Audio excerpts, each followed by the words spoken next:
to be able to mobilize all the security assets to deal with this problem that has been with us for years.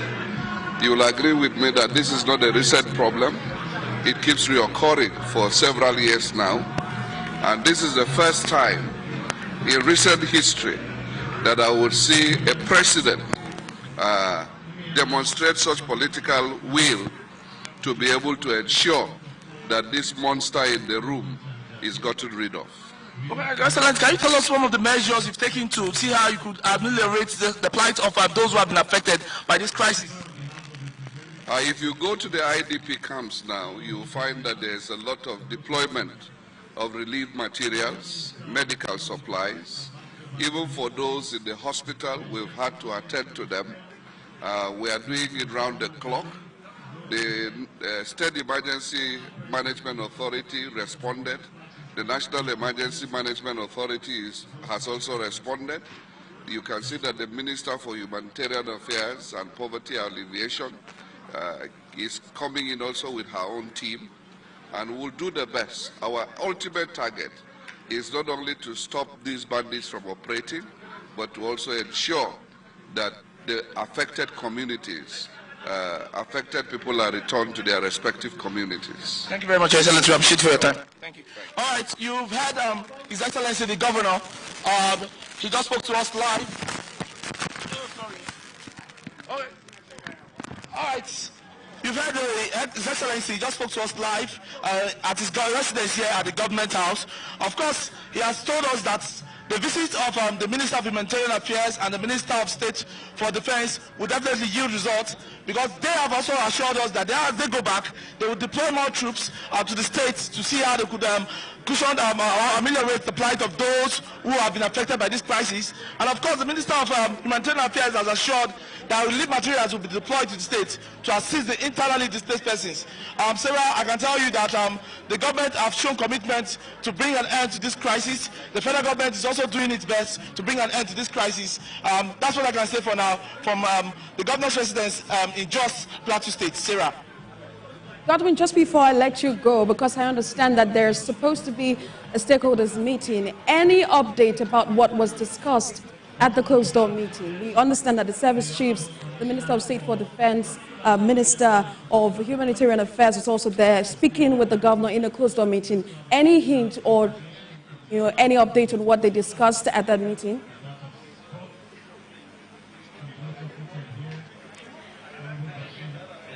Well, from what we heard that they discussed the meeting, of course, they are looking at the deployment of course, more troops to the states. They are looking at the deployment of relief materials as palliatives to those who have been affected by the crisis. And of course, they believe that with this, there will no longer be IDPs in some of those IDP camps. They want the people to go back to their communities and start farming, because Plateau State is renowned for farming, all year farming, both in wet season and in dry season. So they don't want them to remain in the IDP camps. They want them to return back to their communities. And of course, they believe that this, when the troops have been deployed and relief materials have been given to these persons, they'll be able to resettle back to their communities. Sarah.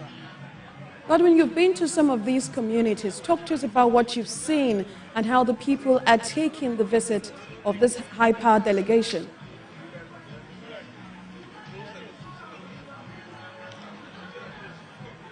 Well, some of the community, of course, today we were at NTV village in Bakiladi, local government of the state.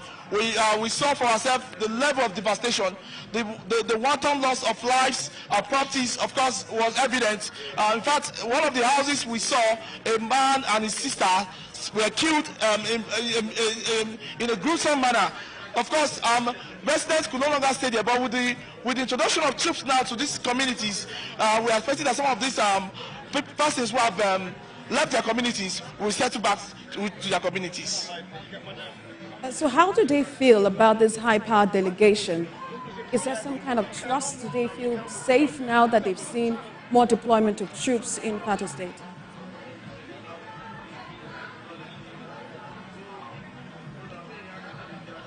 The high-power delegation is an evidence of the commitment of Mr. President. Just a few days ago, he gave a directive to service chiefs to ensure that this crisis and these attacks are nipped in the bud. And just few days ago, we saw the Vice President, we saw the Inspector General of Police, and today we are seeing service chiefs and the Minister of Defense and the Minister of Humanitarian Affairs. This goes to show the commitment of Mr. President to bringing an end to the crisis, this perennial crisis, this age-long crisis in Plateau State. All right, we've just heard the governor talk about the fact that this is the first time he will see the president of Nigeria make moves to tackle insecurity headlong. But people are concerned about how the IDPs now, particularly those in the camps, those who cannot go to their communities, people are concerned about what welfare package. Is there a systematic or a structure to ensure that the people get whatever provisions has been made by the government?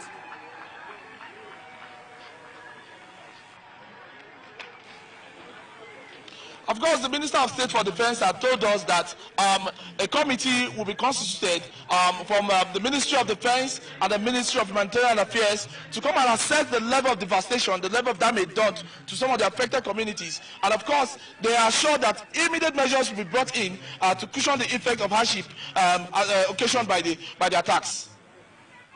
All right, Godwin Agwam, thank you so much. Do stay in touch so that we get all of the updates from Jos Plateau State. We are watching TVC News. We'll go back to our regular programming.